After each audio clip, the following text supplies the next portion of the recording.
with beautiful graphics and showing people unplugging it and calling it a risky scheme led by ambitious, self-serving politicians, none of whom were named. So it was tough. But the good news is after all of that hullabaloo that went on for 6 months, just as we predicted in our business plan, we lost 24% of the customer base. We anticipated we'd keep 75 to 80% of the customers, just as our polling indicated, and the people we lost were folks who hate government, generally. And so at the end of the day, we found out that our existing ratepayers are not price sensitive, and they're with us because they believe in what we're doing, and since we're offering twice the amount of renewable power at competitive rates, they're just as well off anyway, so why wouldn't they give the agency a chance? So despite that barrage of really nasty marketing, it turned out we survived and we thrived. Our business plan is better financially than we expected it to be a year ago. What we ended up doing was our first tranche of customers, this 20% of our load, about 9,000 out of 80,000 that we'll have by the end of next year. It consists of kind of a random mix of municipal, residential, and commercial accounts. We did that on purpose a little bit because of the warfare going on, but also we wanted some of the larger customers in the mix early. We wanted a small sample size so we could make sure we could learn how to walk before we run. And it turns out there were a lot of technical glitches in connecting our computer systems and accounting system with those at PG&E. So it's good that we didn't try to do 80,000 accounts all at once. There is, again, we're sorting this out, but there is some ongoing trauma with PG&E kind of jerking us around a little bit on delaying payments or getting bills wrong or these kinds of shenanigans. And again, as long as you're playing heads-up ball and you're ready for that and your staff is prepared, I would expect that same kind of funny business to go on anytime a CCA is implemented. As you know from Prop 16 in June, PG&E is not friendly to this idea even today. We then are operating some level of energy efficiency focus through the Marin Clean Energy Program, but as I mentioned at the beginning, most of that will be handled through the agency using the unencumbered reserves to fund outreach and focus on energy efficiency programs. One example is we provide a rebate behind some California energy efficiency programs. We provide rebates for the energy audit that homeowners do. That's a big, expensive first cost barrier for homeowners. It's about $600-700 to get a good energy audit on your home.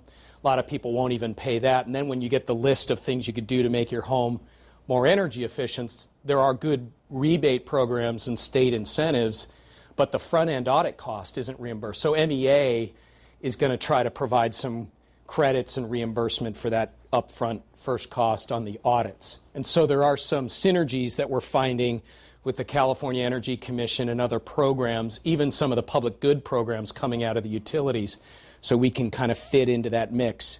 Another example is we're providing a $2,000 grant to municipalities that put in 2 EV charging stations. So that helps with the public works costs of setting up these charging stations around municipalities in the county. So it turns out that Marin Clean Energy is a great financial engine to accomplish a lot of other things we want to use this container to accomplish over time. This is now out of date. Our business plan, our implementation plan filed with the PUC a year and a half ago, gosh, almost 2 years ago now, said that we would wait another full year to launch phase 2. We're actually going to get into that a lot sooner. And we're probably going to break it up into pieces and launch phase 1, C, and D, and do smaller tranches of customers over the next year. And quite literally, as a public record, our appointment offer for Dawn Wise to be our chief executive has milestone step-ups in her salary as we achieve these tranches of additional customer enrollments, building up to our full 80,000 customers that we want within the next year. We also think that this may avoid a bit of the bullseye that PG&E will be shooting at. So we're going to try to hope that they feel chastised enough to leave us alone so we can enroll people and we'll try to do it with smaller tranches so that they're not so tempted to wallpaper the county with more nasty mail. Okay? I can probably almost skip this completely.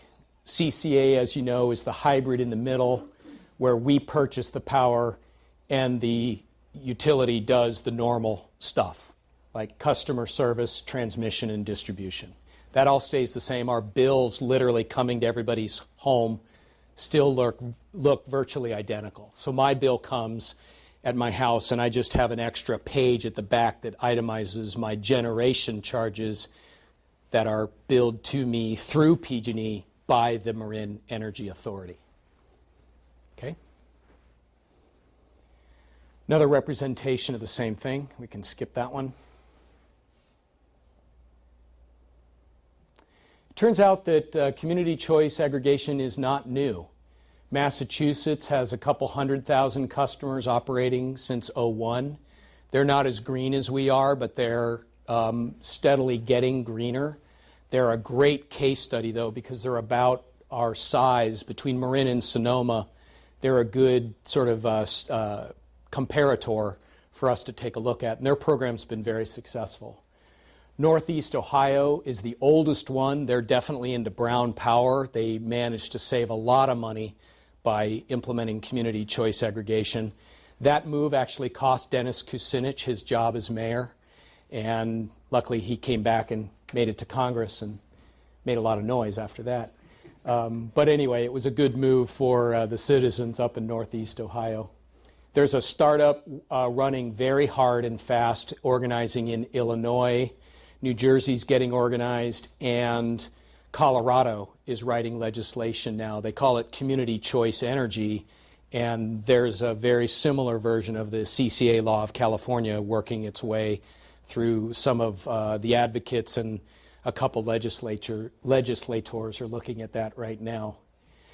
Incidentally, with respect to all of these localities looking at it, there is a new CCA network that's forming right now, headed up by a woman named Shawn Marshall, who also happens to be the vice chair of MEA, has been a good wing person for me along the way, and she's made her day job that of organizing the CCA network to provide lobbying, to provide regulatory intervention and support, and also help mentor new community choice aggregations around the country.